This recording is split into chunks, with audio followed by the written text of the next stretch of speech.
La tarde en Guadalajara tenía ese brillo cansado de los días que se estiran demasiado. El sol golpeaba los techos de lámina y los vidrios altos de los edificios, mientras las sombras se alargaban sobre banquetas agrietadas. Vicente Fernández Jr. caminaba con paso apurado, con el ceño fruncido, como quien no quiere detenerse a mirar más de lo necesario.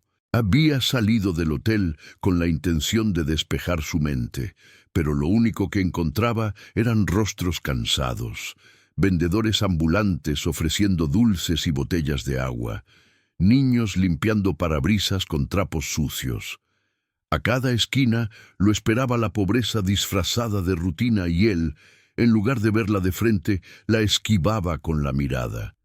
No estaba de buen humor, y esa coraza de indiferencia lo hacía parecer más duro de lo que realmente era.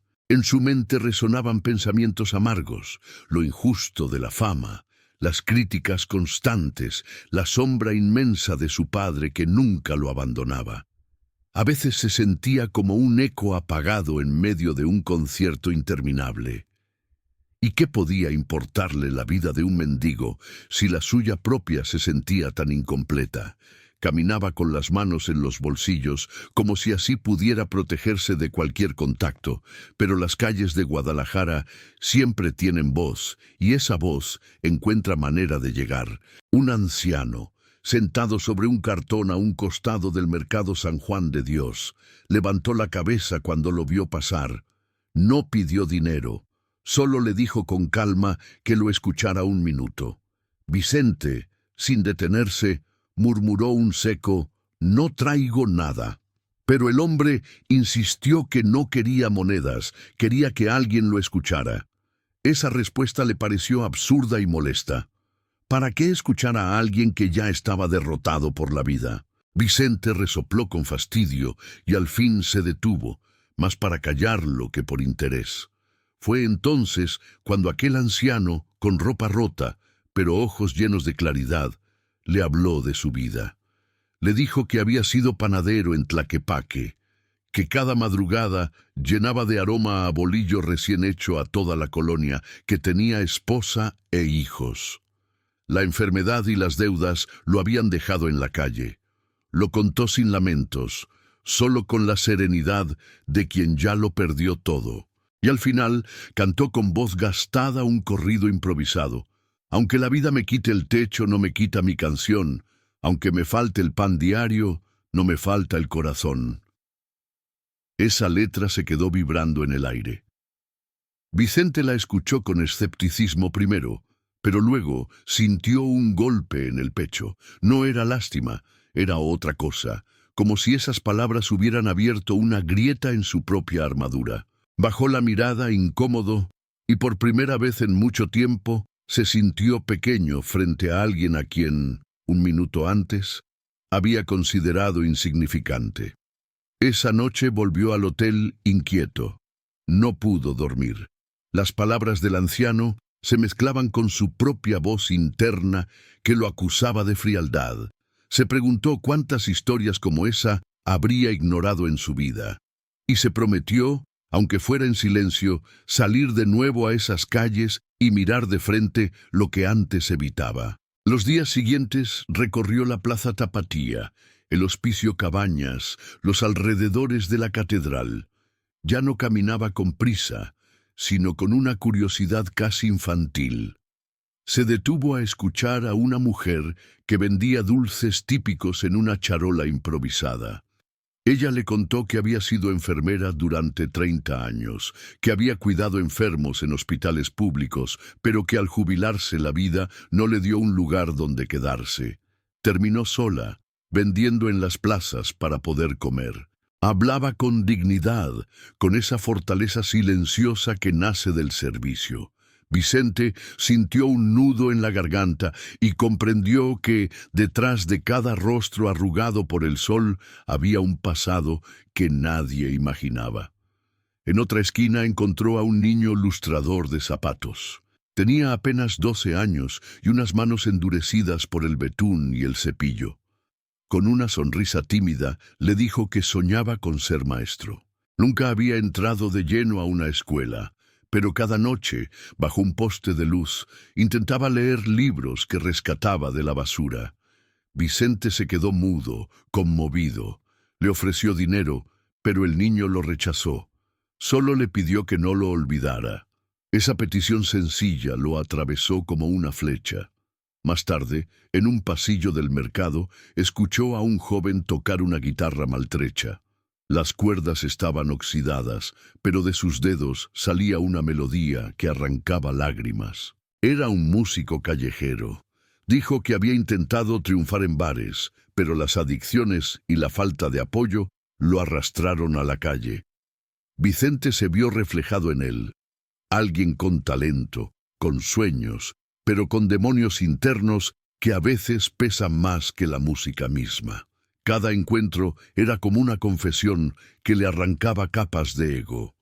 Vicente ya no era el hombre que una semana antes caminaba con indiferencia. Ahora buscaba las historias, preguntaba, se quedaba sentado en las bancas escuchando relatos de migrantes varados, de madres que habían perdido a sus hijos, de hombres que un día fueron obreros, carpinteros, choferes y que ahora sobrevivían pidiendo limosna. Descubrió que la ciudad tenía una orquesta invisible compuesta por voces rotas y cada una de ellas tenía un tono que merecía ser escuchado. Una madrugada, en la plaza de los mariachis, se topó con un grupo de hombres que improvisaban canciones, golpeando botes vacíos y latas como instrumentos. Cantaban sobre la vida dura, sobre el hambre, sobre el frío, pero lo hacían con un humor inesperado. Vicente se acercó y uno de ellos lo reconoció. «Tú eres hijo de Don Chente», le dijo, y todos lo miraron con mezcla de respeto y desconfianza. Él bajó la cabeza y confesó que había pasado mucho tiempo ciego a esas realidades. Esa noche se quedó hasta el amanecer con ellos, cantando, compartiendo pan y café barato. Y cuando los primeros rayos de sol iluminaron la plaza, sintió que algo en su pecho se había liberado. La prensa pronto se dio cuenta de sus recorridos. Un periodista publicó una nota. Vicente Fernández Jr. se mezcla con los olvidados de Guadalajara. Algunos lo criticaron diciendo que era un truco para limpiar su imagen. Pero quienes lo habían visto llorar en silencio frente a esas historias sabían que no había cámaras capaces de inventar esa vulnerabilidad.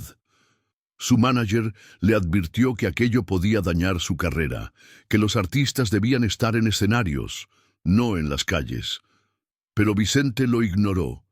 Sentía que, por primera vez, estaba en un escenario real, el de la vida misma, y entendía que cada persona que conocía era una canción pendiente, una melodía enterrada bajo el polvo de la indiferencia. Una tarde lluviosa se refugió bajo un portal junto a un grupo de indigentes. El agua corría como río por las banquetas y el olor a tierra mojada lo envolvió todo. Uno de ellos, con un saco empapado y las manos temblorosas, comenzó a recitar versos inventados. No eran perfectos, pero tenían fuego. Vicente lo escuchó fascinado y pensó que ese hombre podía haber sido poeta, profesor, artista. En ese momento tomó una decisión. No bastaba con escuchar. Tenía que hacer algo. Empezó a visitar escuelas públicas, llevando guitarras, cuadernos, mochilas. Quería que los niños sintieran que alguien los veía. También organizó pequeños convivios en parques, donde compartía comida con quienes no tenían un plato asegurado. Lo hacía sin anunciarlo, sin cámaras, pero la noticia corría de boca en boca, y la gente empezaba a mirarlo distinto. Ya no era solo el hijo de Don Chente, ahora era un hombre dispuesto a tender la mano. Poco a poco fue dando forma a un sueño, un albergue en Guadalajara, un espacio donde los niños de la calle pudieran estudiar, donde los ancianos tuvieran un techo, donde los talentos invisibles encontraran escenario. Vendió propiedades, habló con empresarios, convocó a amigos. Cada peso reunido era un ladrillo de esperanza. Los mismos mendigos que antes le habían contado sus historias empezaron a ayudar en la construcción, cargando materiales, pintando paredes, sintiendo que ese lugar también les pertenecía. No fue fácil. Hubo quienes lo acusaron de buscar protagonismo, quienes decían que abandonaba su carrera, pero Vicente ya no se defendía con palabras, se defendía con actos, y cada acto hablaba más fuerte que cualquier rumor. La obra avanzaba, las paredes se levantaban, y con ellas se levantaba también una nueva visión de sí mismo. La inauguración llegó un año después. El albergue abrió sus puertas con un patio lleno de flores y murales pintados por los niños.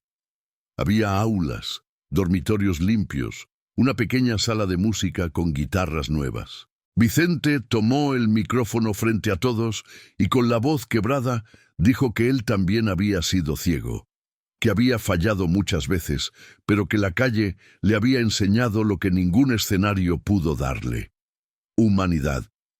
Agradeció a cada persona que lo había sacudido con su historia y declaró que ese albergue no era suyo, era de la ciudad. Esa tarde invitó al anciano panadero que había conocido en San Juan de Dios a cantar de nuevo su corrido. Pero esta vez no estaba solo. Un grupo de mariachis lo acompañó y su voz, quebrada pero firme, llenó el patio. La gente lloraba, los niños aplaudían, los ancianos sonreían. Era una catarsis colectiva. Vicente miró al cielo y pensó en su padre. Murmuró que don Chente estaría orgulloso. Las semanas siguientes, el albergue se convirtió en refugio, en escuela, en escenario. Los periódicos ya no hablaban de escándalos, sino de transformación. Los vecinos llevaban donaciones, los maestros ofrecían clases gratuitas, los médicos daban consultas sin cobrar. Vicente había encendido una chispa que se convirtió en fuego. Esa noche, después de la inauguración, caminó solo por las calles de Guadalajara. El aire era fresco, la luna iluminaba los portales y los sonidos de la ciudad parecían una melodía suave. Miró a la gente en las esquinas, ya no con indiferencia, sino con respeto. Sabía que cada rostro escondía una historia y que cada historia podía cambiar el mundo si alguien se detenía a escucharla. Con el corazón ligero, susurró al viento: «Todos merecemos una segunda oportunidad». Y siguió caminando, convencido de que el verdadero legado no está en los aplausos, sino en las huellas que dejamos en la vida de los demás. El albergue comenzó a crecer más allá de lo esperado. Pronto llegaron donaciones de músicos, empresarios, incluso de personas anónimas que solo querían aportar un granito de arena. Unos regalaban libros, otros llevaban ropa, algunos ofrecían su tiempo como voluntarios. Vicente se sorprendía cada día al ver cómo un pequeño gesto podía multiplicarse hasta convertirse en un movimiento.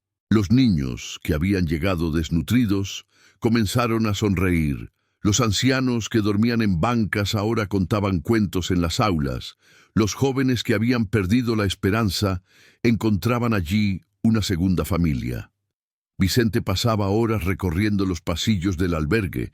Se detenía a escuchar las risas, los ensayos de guitarra, los versos improvisados en un pizarrón viejo. A veces se sentaba en el patio solo para mirar cómo los niños jugaban al fútbol con un balón desgastado. Y en esos momentos sentía que su vida, antes llena de aplausos huecos, ahora estaba colmada de música verdadera, la de la dignidad recuperada.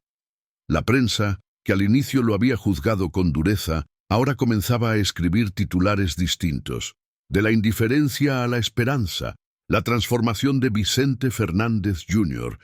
Entrevistas en radio y televisión lo buscaban para conocer su visión, pero él siempre repetía lo mismo, que el protagonista no era él, sino la gente que le había abierto los ojos con sus historias. Esa humildad, tan diferente a la dureza con la que había iniciado, conquistó incluso a quienes antes lo criticaban. Una tarde, Durante una visita a una escuela pública donde entregó becas, una niña se le acercó y le entregó un dibujo. Era una casita de colores con un letrero que decía «Gracias por escucharnos». Vicente guardó ese dibujo en su chaqueta como un tesoro y comprendió que las verdaderas coronas no se llevan en la cabeza, se llevan en el corazón. Los años siguientes, el albergue se convirtió en un símbolo en Guadalajara, no solo un refugio, sino una escuela de vida. Muchos jóvenes que pasaron por allí lograron conseguir becas universitarias. Algunos se convirtieron en músicos, otros en maestros, varios en trabajadores dignos que regresaban para ayudar como voluntarios. Cada historia de éxito era una canción nueva que se sumaba al repertorio de Vicente, un repertorio que no se cantaba en palenques, sino en las calles y en los corazones. Y cada noche, antes de dormir, Vicente recordaba la voz del anciano panadero, aquel que le había dado el primer sacudón de realidad. Nunca dejó de visitarlo. A veces lo llevaba al albergue, otras veces lo acompañaba en la plaza. Ese hombre se convirtió en símbolo viviente de la enseñanza más grande, que incluso quienes parecen no tener nada, tienen mucho que dar. El tiempo siguió su curso. Vicente ya no buscaba reconocimiento, buscaba trascendencia. Comprendió que el verdadero canto de su vida no estaba en superar la sombra de su padre, sino en iluminar a quienes vivían en la sombra de la indiferencia social. Y así, paso a paso, Guadalajara se llenó de ecos distintos, ecos de esperanza, de segundas oportunidades, de humanidad compartida. Porque al final, esa crónica emocional no era solo sobre la pobreza, ni sobre la fama, sino sobre la certeza de que incluso en los rincones más olvidados hay historias capaces de salvarnos. Y que el verdadero legado no son los aplausos, sino la huella que dejamos en la vida de los demás.